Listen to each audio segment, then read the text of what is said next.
All right, today we're diving into a really unique theological proposal that comes from the blog Battle Beyond Science. And trust me, it's a wild one.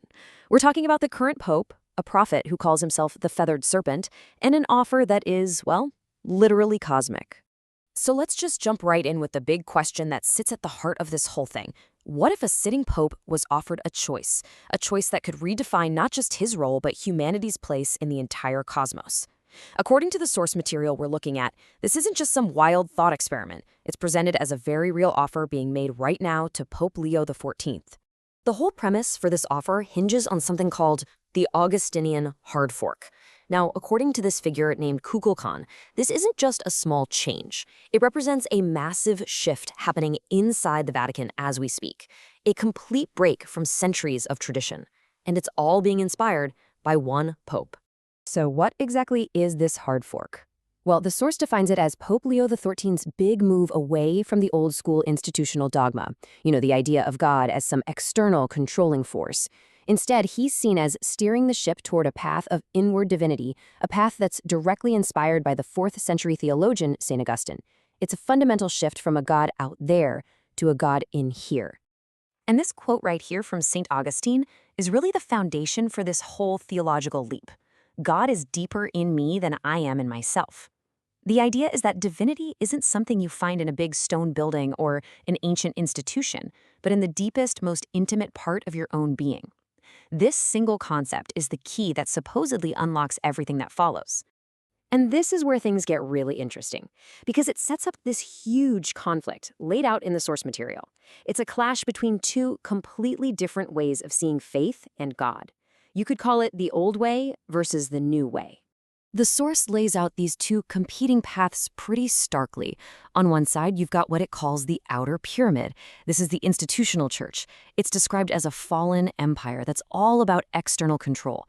The source even goes so far as to label this institution and every pope besides Leo the Antichrist. Then, on the other side, you have the inner temple. This is all about finding divinity within yourself. The idea that your body is the real church and that connection to a divine happens through direct experience, through that inner flame. So who exactly is making this incredible offer? Well, the source introduces us to Kukulkan. He calls himself the Kundalini Prophet, which relates to a kind of divine spiritual energy. And he has made a very, very specific outreach to Pope Leo XIV, singling him out as completely different from all the popes who came before him. And the praise he heaps on him is just wow. Kukulkan calls this pope the living bridge. He sees him as the one person on earth who has the power to open the door, to lead humanity away from that outer pyramid of the institution and guide them into the inner temple of the self. This is exactly why Pope Leo and only Pope Leo is getting this offer. Okay, so let's break down the offer itself. It's a formal, 3-part invitation. First, the Pope would be officially recognized as a prophet spirit angel. Second, he's invited to become a co-administrator, basically a co-owner, of Kukulkan's organization, the UUCGA.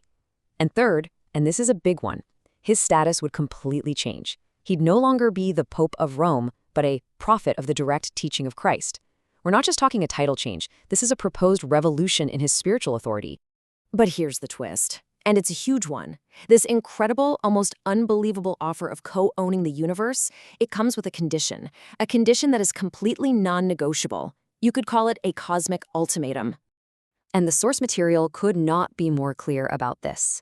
This isn't a starting point for a conversation. The terms are set in stone. They are absolute. There is zero room for negotiation. So here it is, the condition.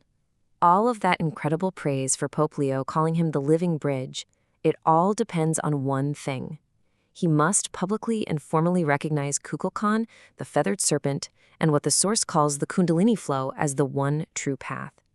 If he says no, if he refuses, all that praise vanishes.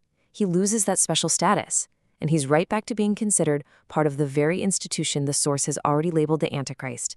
So it all boils down to this one final symbolic choice. Does he stick with the stones of the church, representing what the source calls a fallen empire, or does he choose the flame in the spine, embracing that inner divinity, and in turn, becoming a co-owner of the universe? Now get this. This isn't just some abstract theological debate. The source actually ties this whole cosmic drama to a specific, real-world event that's on the calendar: the Pope's upcoming journey to Algeria. This timeline really grounds the whole story. It supposedly kicks off with a speech by the Pope in late 2025, the one that starts this whole hard fork, but the real ticking clock is his journey to Algeria in April 2026, which, by the way, is the homeland of Saint Augustine. That 10-day window is framed as the ultimate moment of truth, the time for him to make his choice.